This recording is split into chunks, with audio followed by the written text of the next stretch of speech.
Hello and welcome back to another episode of Anchor TV Interviews. Tim Yean, sports manager for Anchor TV, yet again hosting today's episode. It's been an action-packed April, and this episode is no different. Today we have a great person inside the Adams Library TV studio. It is Student Community Government President Dante DiGregorio. Dante, thank you for coming in. How are you doing today? Never better. Thanks for having me. Thank you so much for coming in. I know you've actually watched some of the previous interviews, almost all of them. So yeah, I'm a big fan. Right, you're my celebrity. I mean, I try my best, but I'm glad you reached out to me asking for an interview, and I do appreciate the content, man. I appreciate the opportunity. Yeah, thank you so much. Let's open up right away with your term as SCG President. Over the last academic year or so, what have been some important or new changes that have appeared that you've seen on campus?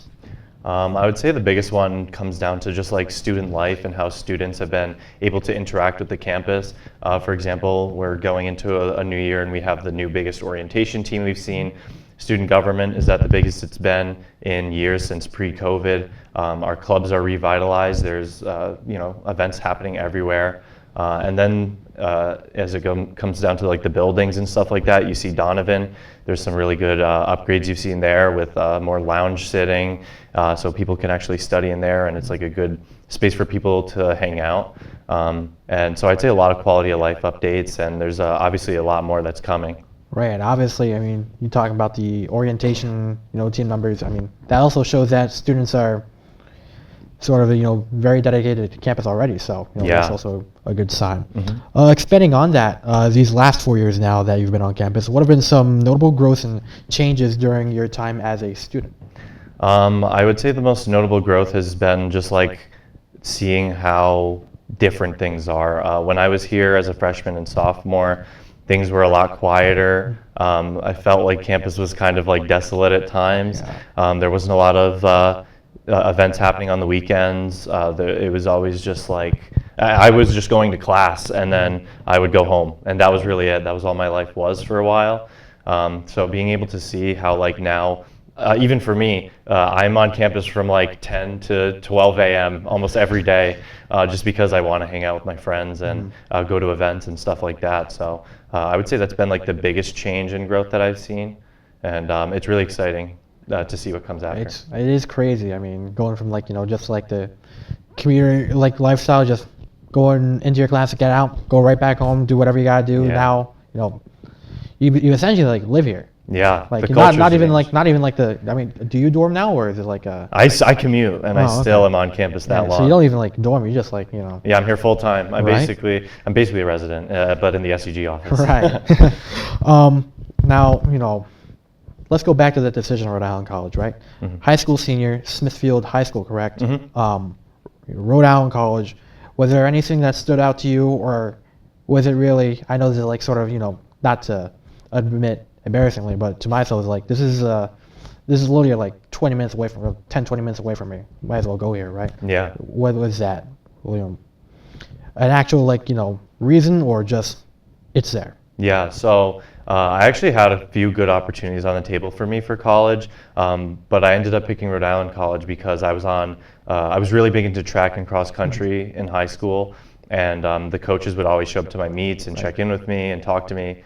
They gave me a tour of the school, so it was that hospitality that really is what got me intrigued at first, and then I saw how affordable it was, and I liked the fact that it was like a small scale school because I'm more of like an introvert, if you could believe it.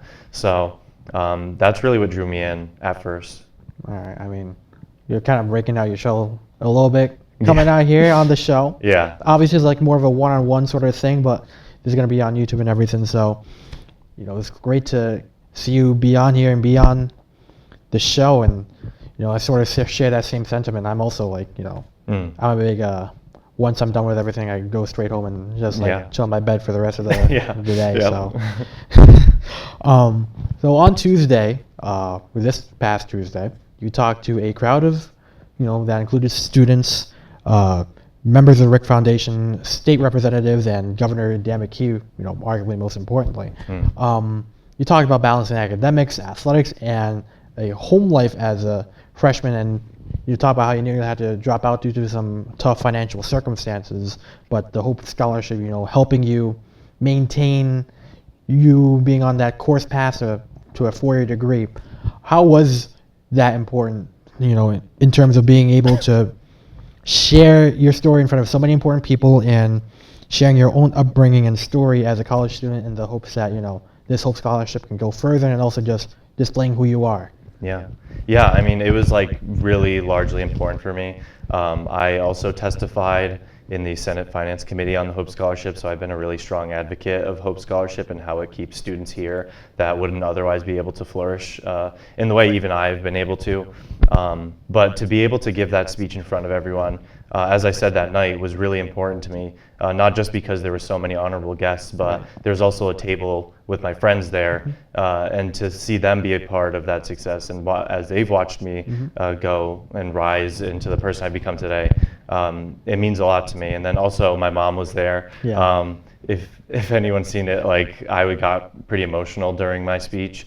And that part of that was just because in the corner of my eye I could see my mom sobbing, and that really didn't help. But no, it was a really good experience. I got to meet with a lot of people. I made some connections out of that. I'm hoping to meet with Jim Langevin soon. He's been incredible. He had incredibly kind words to say, and everyone just had great things to say. Right, building those connections are so important. And talking about the little state house thing, I mean, overall, with your workload just like increasing tenfold as SCG president, has your like academic schedule in terms of like classes like altered at all? Is it more like, I'll try to take some of the easier classes, or is it like, I'm still going to keep grinding, I'm still going to keep working hard in the classroom and still have time to do all these sort of other things? Yeah, so I mean, it's definitely changed how my academics work. I end up being late to class or having to leave early oftentimes, so I'd be lying to say that I'm, the best student. But I try to maintain good relationships with all my professors and communicate with them what I'm able to do, because obviously I put myself out there a lot more than other students.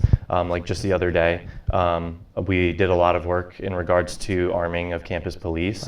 That was a whole day schedule where I had to meet with Ted Zito earlier in the day. Then I had to schedule a meeting with Warner, which happened to take place during one of my classes. So I had to email my professor and tell him that I was going to have to leave early and come back, because we had to go over some of that information. And then straight after that, I ended up going to CCRI to talk about that and testify. So obviously my days are really busy, so academics can get a little troublesome. But I've been able to balance it well just by being organized and communicating.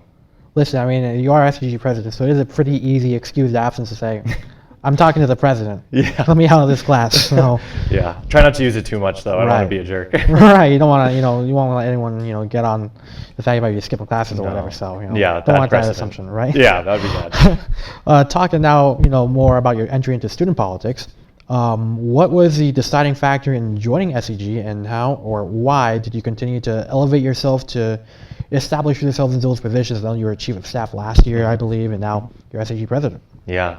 So this is a funny story, and I often tell it to people in a kind of a crude way, but basically I got cornered in the bathroom by the former president of SCG while I was doing orientation, because Matthew Jakes was an orientation leader at the same time that I was getting started in my involvement on campus. The first thing I did was orientation, just as a regular orientation leader, and he didn't actually corner me. He came up to me in the bathroom, and him and Frank Costello, which was the vice president at the time, they knew I was interested in politics because I had switched my majors 3 times. And what were the majors before, if you don't mind? Yeah, no, not at all. I started with health sciences because I wanted to do like physical therapy type of stuff, because I was into track and field, and it felt right for me. But then I switched into psychology because I wanted to be a therapist for a time.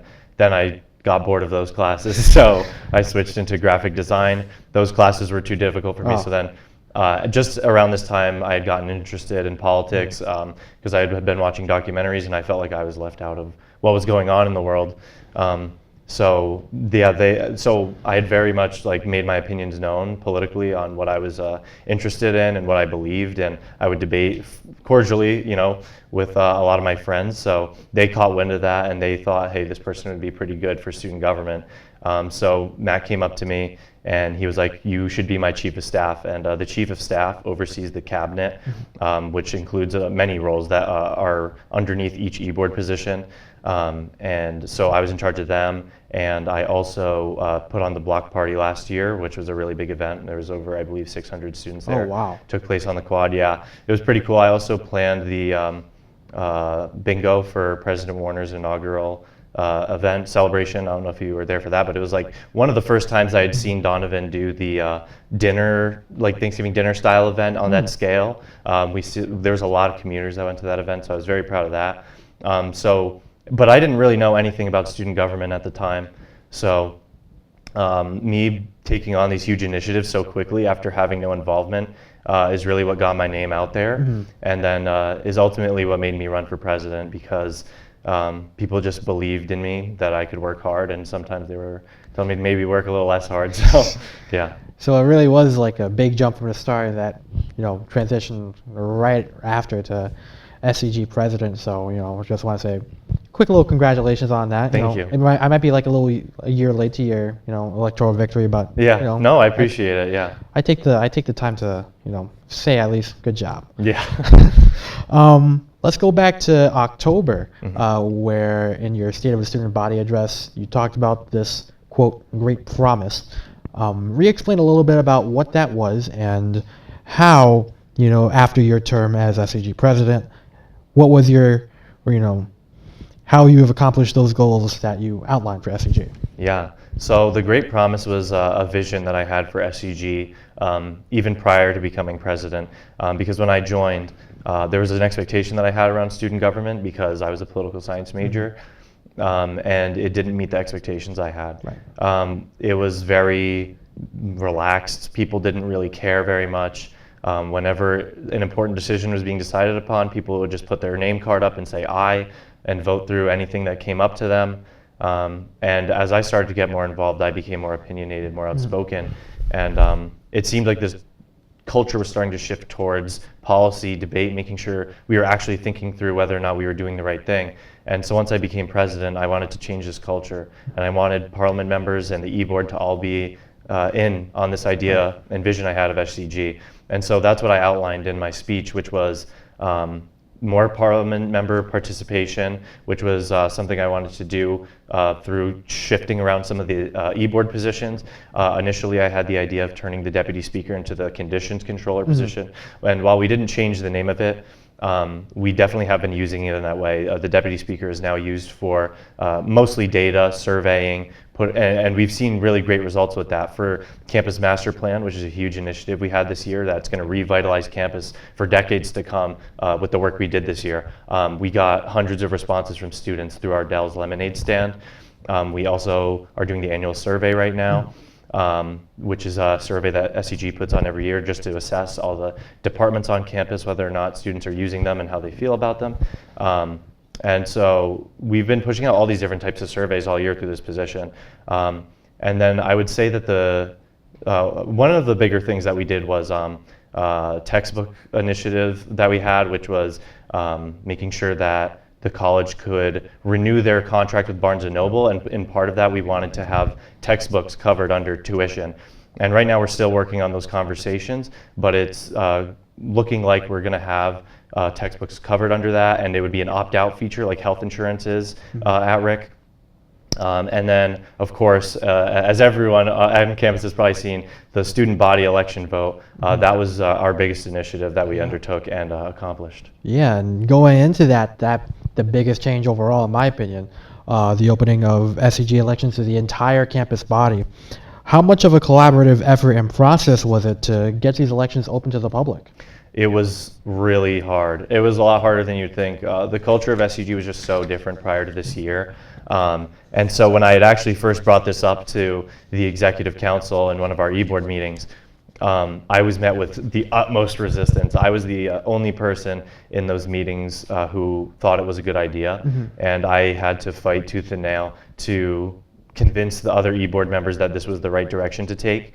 And then that was just the first step. And then the second step was bringing that to Parliament. So when I gave my State of the Student Body address, When I said it, I might look confident. It sounds like the right thing to do, but I Yeah. did not feel great about it because Parliament was a little shocked by that decision because it just never happened before. There had been people who had talked about it, but never anyone who took any action. And so once I announced that, we got right to work on policy. I worked closely with Vice President Tess Sullivan to draft a policy, and because we had to rewrite the whole thing, basically. There were so many moving parts in our policies that we had to change. And I was a big policy guy, so I had no problem taking on that initiative. So, and then we had to bring it to multiple different Parliament meetings, debate, should there be a minimum threshold for how many people should vote, and what all the logistics of it look like. And we ended up settling all those numbers, and we finally passed it. I think it was either the meeting of my birthday or the one after that. So I was really grateful for that. You get a nice little birthday present. What Yeah. was that reaction when you found out that that had passed, that the student body was able to vote on elections now?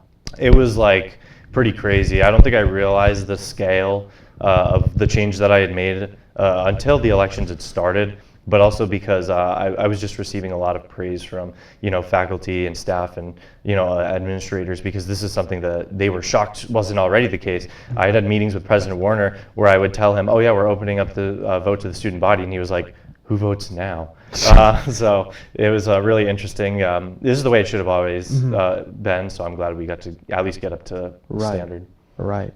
And now the voting process has concluded. The day prior, final voting was in, and they are now released. We wanted to have these, put in as an exclusive thing, but I guess whoever runs the SCG social media really got ahead. Yeah. So I don't mind it. I don't mind it at all. Yeah. But now talk about the newly elected council members and how you've gotten to know them over the course of your presidency. Yeah, so I'll start with treasurer to president, Okay. Just because president always best for last. Yeah. So with the treasurer is Josh Mihalos.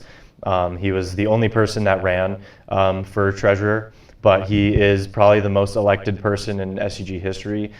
So our election we ended up receiving 435 votes overall, and since he was the only candidate, he got the majority of the votes. First shutout you vote in SCG history. Wow. Yeah, so he is the most voted person in SCG history. When I won, I had 12 votes. Oh. So it just to show What you is the that, like scale. a 40 times? Yeah, just to show you the scale of how much bigger this is. But Josh, he's a great kid. He's super smart. He really took initiative in this. He was the only person who took initiative in it. The treasurer is kind of a scary role for a lot of people, but he met it head on. He started meeting with Treasurer Hoyos very early on and trying to get a lay of the land and understanding what's going on and the changes that are being made. He always sat in on important meetings. Sometimes he shows up to e-board meetings. I wouldn't be surprised if he was there tonight. So it's been really great to see him evolve into this role. And I'm really excited to see what he does next year and continuing the work that we did. And then for secretary, Isabella Ba. She's one of my friends. I met her during orientation and got her into SCG through that. And I always believed in her and her ability to get herself out there and to be a student advocate. So I was really proud to see that when she signed up for secretary. Right, and I've known her since high school as well, back at Cranston East School Thunderbolts. So I can also sort of attest to Isabella's readiness for the position. So Yeah. But yeah. Hey, go on. Yeah. No worries. She deserves all the praise. So, and then for vice president is Judy LaRose. She is the current deputy speaker of student community government, but I met her before that. The first time I met her was actually, she was my orientation student and I was her orientation leader. It was my first ever orientation session, and she was probably the most outgoing and kind person there. So she really actually helped shape the orientation leader that I would become, and therefore the student leader that I would become. She has a really good platform she's running on that I really support. She's done an incredible job so far. She really hit the ground running with the deputy speaker role this year. So we're really glad to have her on the team and continuing on our legacy. And then finally for president, is Malcolm Mann. He is somebody I met early on in the year in one of my political science classes. I told him to join. You can hear his remarks on Anchor TV. He spoke about this a little bit, but we got him involved. And he instantly, he just reminds me of me, if you want the truth. So I always had a lot of belief in him. He's cared about this all year. He did a lot of shadowing with me. I taught him everything there is to know about the role. So he's more than prepared. So I have full faith and confidence in him. He wants to focus on mental health of student leaders, transportation with the campus shuttle, which is something that definitely needs to be addressed. So I'm really excited about the team that we have coming up, and I'm really looking forward to working with them as we transition out of our positions. And I know Isabella's a junior, but are the rest of the council members, are they more on like the freshman sophomore side, or are they already, a couple years into the college, like juniors, seniors? Yeah, so Malcolm right now is a sophomore going into his junior year. Isabella, I believe, is a junior going into her senior year. Judy's a sophomore. Going into her junior year, and then Josh, I believe, is a junior, but I could be wrong on that. All right, so sort of kind of like in between things. So they've already been on campus enough to know the lay of the land. So yeah, middle ground. They got the good middle ground. Right. Right. Now, as we wrap up on this episode, I want to talk further about your relationship with campus president Jack Warner, as well as the rest of the administration. What has been like working with admin, and how have those connections and conversations with Warner and the faculty been? Why is it so important to foster and strengthen the relationships, especially as SCG president? Maybe a quick little note to Malcolm before he takes office. Yeah, that's a really good question, because there's a lot of behind the scenes stuff that people don't get to see, unfortunately. We try to get students as involved as we can, but my relationship with Warner is really a strong one. It's a very open one in communication. When we disagree, we put that out in the open. For example, last night about the issue of arming campus police, that was pretty contentious last night, and we had a lot of students out there passionately, advocating for what we believed in, not as simply SCG members, but as students and people. But after that night, Warner and I had an incredible conversation. President Warner and I had a great conversation about that and our disagreements, and about how it's important to be able to have these open dialogues and important to have the student voice involved. So we've always worked to try and have students a part of any process, and he's been open with me. And then some other notable administrators that I've worked with, obviously Dean of Students Ted Zito. He has been like the most helpful person maybe ever. Not only is he an incredible advisor to us and gives us advice when we need it, but he's always there for me as a person, as a student. Whenever I need him, I can reach out to him. I texted him just this morning and last night about the arming campus police issue because I felt strongly about it, and we had a little discussion about it, and so he's been incredible. And then Anastasia Rodriguez, the Vice President of Finance and Administration, we've gone to her about the issue of arming campus police, addressing safety concerns. This year, we've talked about putting swipe cards on the buildings to make sure that students are the ones getting into the buildings, having a lockdown feature on buildings so that if there were a situation, they could be shut down from a central location.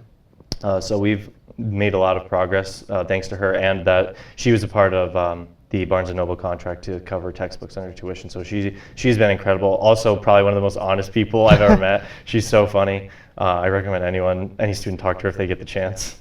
And then I could just list names like Amelia Rogers, Haley, Cindy, all these people I have regular conversations with, and they are as open and helpful as you are to them. So just my advice to Malcolm would be maintain those relationships, maintain honesty, make sure that they know actually how you feel, because they will work with you. So. All right, it's so important, especially because you're essentially the voice of the campus, like the leading voice. Yeah. Final question today, to go off of, what would you say has changed the most about Dante DiGregorio these last 4 years? Yeah, so I've obviously grown a ton as a person. My first 2 years of college, I was not involved in anything. I had very few friends. My GPA was really bad. I think it was like a 2.5. No offense to anyone who has lower than that, but I wasn't proud of it. It wasn't to the standard that I would have liked to see. And I was just not at my full potential yet. But as I started to get involved in things in orientation, then becoming lead orientation leader, chief of staff, and then president, I've developed a lot of leadership skills, networking skills, being able to work with a team. I've definitely pushed myself to my limits with these roles, and it's taught me a lot about myself and what I'm capable of, what I can handle, where I draw my boundaries and lines on certain things, because I am somebody who's incredibly passionate about the things that I do. I take it very seriously. And sometimes that means having really honest conversations with people, because a lot of the times the people I work with are people I'm friends with.